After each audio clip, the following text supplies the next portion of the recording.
Okay, we are back. Peanut Gallery, take it away. So, all of these Japanese companies have just gotten together to form it's kind of like a union-esque sort of thing, is how most people that I have talked to are describing it. It's like an industry lobbying group sort of thing as well. So, it's called United Japan Pro Wrestling, if I'm not mistaken. Yes, it's United Japan Pro Wrestling. And it consists of 9 prominent Japanese promotions. I didn't even know there were 9 Japanese promotions. Oh, there are a lot more than 9, but these are 9 of the biggest Japanese promotions, and they're getting together to, I guess, act as a cultural. There's a lot that's going into this. So they're addressing a lot of different issues at once. One of the big ones is character development, especially in the digital space, as we saw. The very direct reference to Hana. And then they're also doing joint shows now. Their first show is going to be in March, I believe, and it's going to be under the United Japan Pro Wrestling banner. And this is not something that's new. Japanese promotions have worked together a lot over the years. Usually it's been like 1 or 2 promotions kind of working together. But this is a pretty big deal for all Japanese professional wrestling involved. It really is. They're not just going to do pro wrestling stuff. They're going to, again, as working as like a lobbying group, they're going to promote themselves as a cultural institution to the Japanese public. Like media appearances, right. Charity work, stuff like that.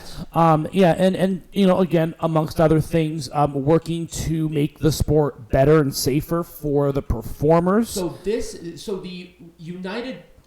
This United Japan Pro Wrestling thing, it's not within of itself a company. No, it's not. It is a company, but it is not going to be a separate company like New Japan and All Japan are. It's not the situation like TKO. Right. These are still independent companies. Right. If I'm not mistaken, they're just agreeing to work with this, just like you said, like a labor union. Right. Or like a lobbying group, or like the oil lobby, where oil companies will get together to act as a force, for whatever purpose you believe, to promote the common goals of these companies. Of the industry. Now, right. I'm hearing some rumors that these companies did this at this time because there are growing concerns as it relates to NXT Japan. Mm-hmm.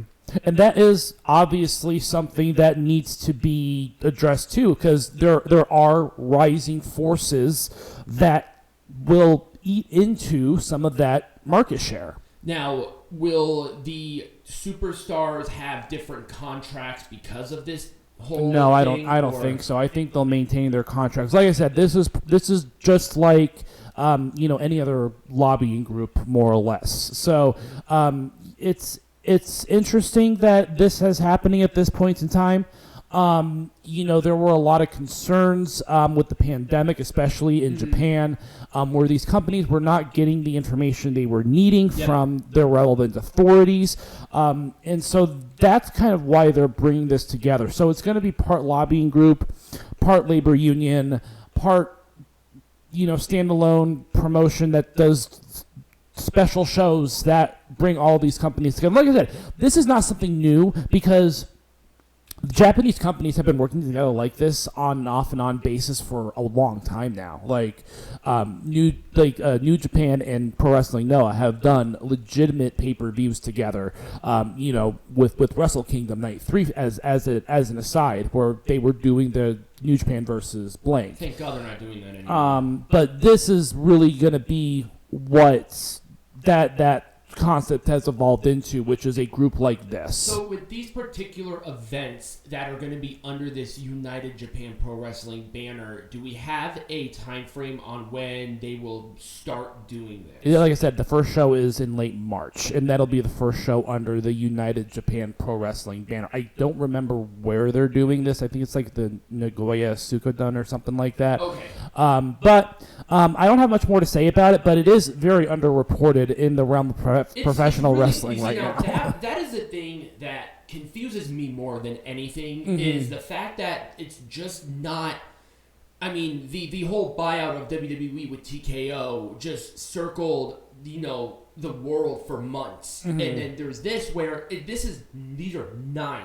And the big 3 are a part of this. Mm-hmm. Pro Wrestling Noah, New Japan, and All Japan. So the fact that nobody is really talking about it, and I think it's a cultural thing too, just Maybe. because it's something that, okay, now we see that these Japanese promotions want to work together on a more personal level than just having having an exchange of like a superstar or right. 2. They want to work as a as collaborative a effort. Mm-hmm. I guess for me it's hard. Maybe it will benefit them, but for me, obviously, I'm not in Japan. I don't know the culture or how big it was there, mm-hmm. but I know usually, especially on the mark websites like F4W, they will make a lot of things about Japan bigger than they are. But I maybe saw like an article where yeah.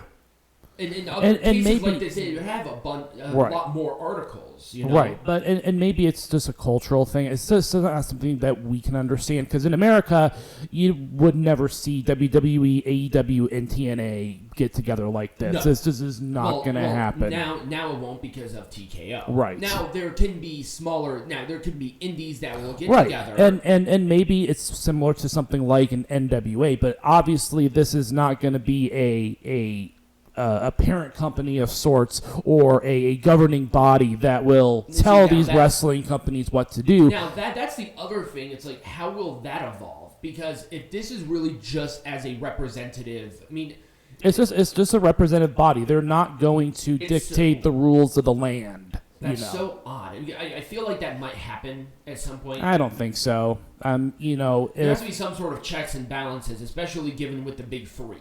What are they going to do? Because they have a lot more influence. They have a lot more power. They have a lot more money. This is not what the purpose of this is. The purpose of this was part lobbying group, part labor union, that's why it sort wasn't of thing. covered as much. Right. Because it's not wrestling-centric focus. No, it's not. More so outside representation. Right, exactly. So maybe that's the reason for it. I guess we'll see kind of how it evolves. But yeah, I just want to touch on that really quick. Yeah, maybe we'll give some more insights later. So up next, we are covering Final Battle. All right.